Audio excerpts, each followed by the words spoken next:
Hi, how are we doing today? Good. My name is Felipe, Dina. I was born and raised here in Escondido, San Marcos. As you already heard, I'm a pretty great student. Let's go.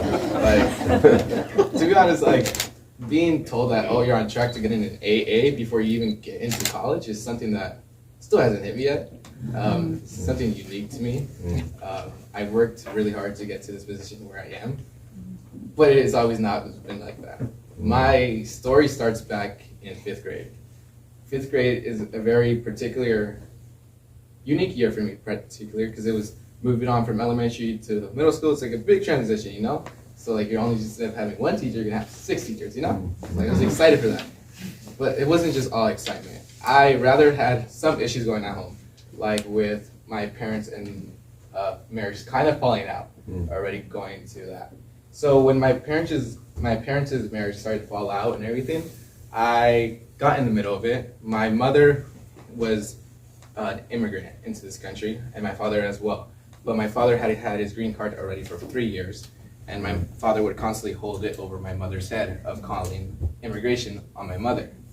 So with that always being dragged in between into the arguments that they have, it was just kind of like a mental anguish constantly having, even at a young age. I was just like, what's going on? Like, is this normal?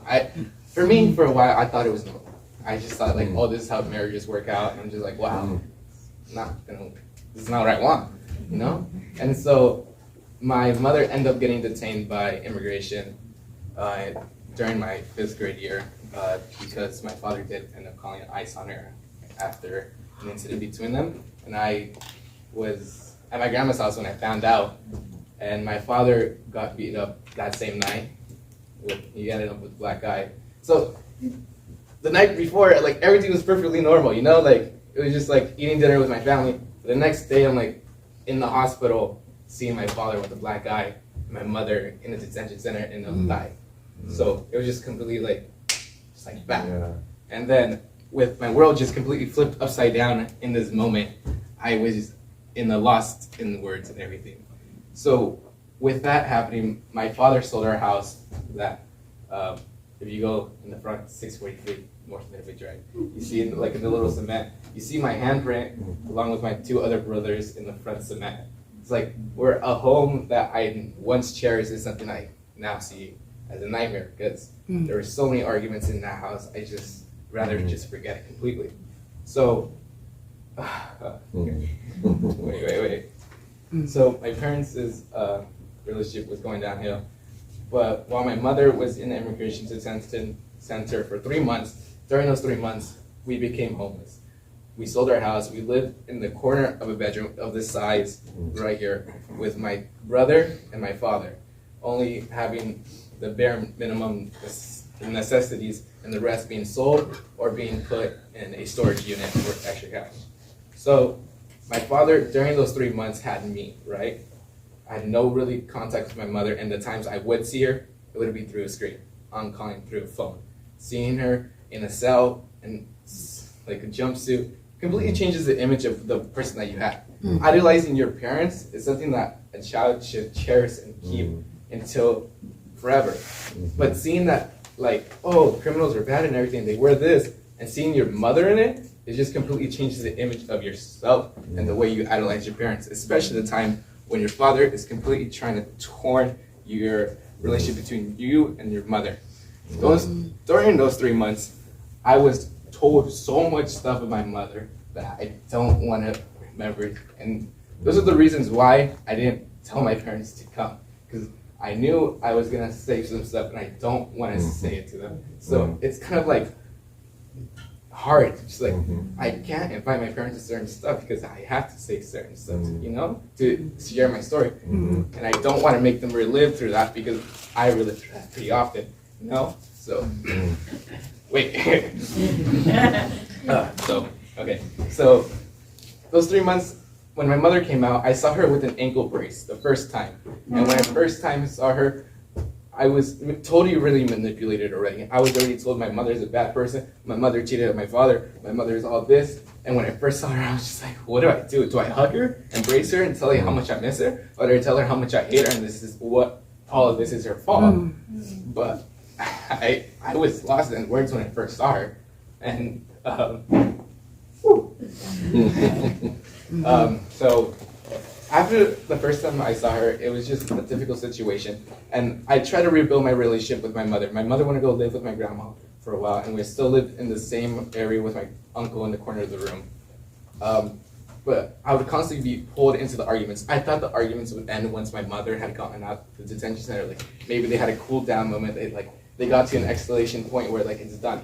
Like they're gonna get a divorce at work. No, it's not. They still kept their marriage. I don't know how, but my mother was now on the radar of ICE, which means that she was starting to attend court. She would have checkups with immigration officers, and which means that she had a radius of where she was allowed to go. She could not go past Temecula or the beeper would start go off. She would not be able to shower more than 5 minutes or the beeper would start go off because the ankle brace would get completely soaked wet.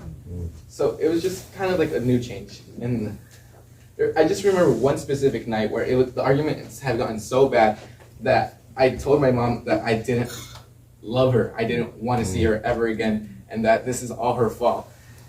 In spite of like all that, my mother did tell me some stuff about my father, and I was just like torn in between them. My mother telling me, well, your father wanted to kill you, my father wanted to abort me. I'm just like, damn, like who do I choose now? Like I was just on my father's side this entire time being told that my mother had cheated, and now my father is not the man I saw as the man I praised as a kid. Who do I look for guidance for now? And at this time, I was already in middle school. I was trying to become someone I would be proud of. But instead of someone to be proud of, I was becoming a follower about people. I was starting to kind of get associated with gangbangers at my school, but I did not completely get into it. My older brother was sucked into it, but I tried to avoid his footsteps. He told me constantly, don't follow me, And then, so it's funny because on March 7th in 2018, I believe, that's when I was in 7th grade, I think, my mother was voluntarily had to leave the country, or she would have to be deported on the country's documentation. So instead of saying that she was deported and having that 10-year ban when she left the country, she left voluntarily. So during that voluntarily time, we thought it would only be a year. She already had her appointment with going to see possibly getting her green card and returning it ready. She was denied the first time. And we wouldn't get a next appointment until the next 5 years. My mother had recently just returned last February. But during those 5 years was probably the most difficult time of my life. Those 5 years, I didn't have a mother figure at all. And the times I would see a mother figure, it would be only on the weekends. And during those weekends, it would be really difficult because I would only see her for less than 48 hours. And because we would have to come back before Sunday in order to start for our school. And it was just really difficult because I was just at home with my father and my younger brother. And during that time when my mother left, I had to step up for my younger brother because my father was still kind of mentally absent. He wasn't there as the person I needed it as to be there. So I didn't want my younger brother to struggle with that. So I stepped up for my younger brother, and I tried to be the figure I needed at his age and everything. Okay, so moving forward, I was the father figure to my younger brother, and I helped him through so much. I stepped up. I was constantly trying to maintain the house in the orderly manner, and a way to it was clean, where there was meals cooked, because my father wasn't doing any of that. He was just there. He obviously worked and supported us financially, but I needed someone to be there available emotionally to help me through stuff that I was going through, because we were all going through the same thing and we're all in the same boat. But I feel like my father isn't there. My father isn't there helping me at all. So,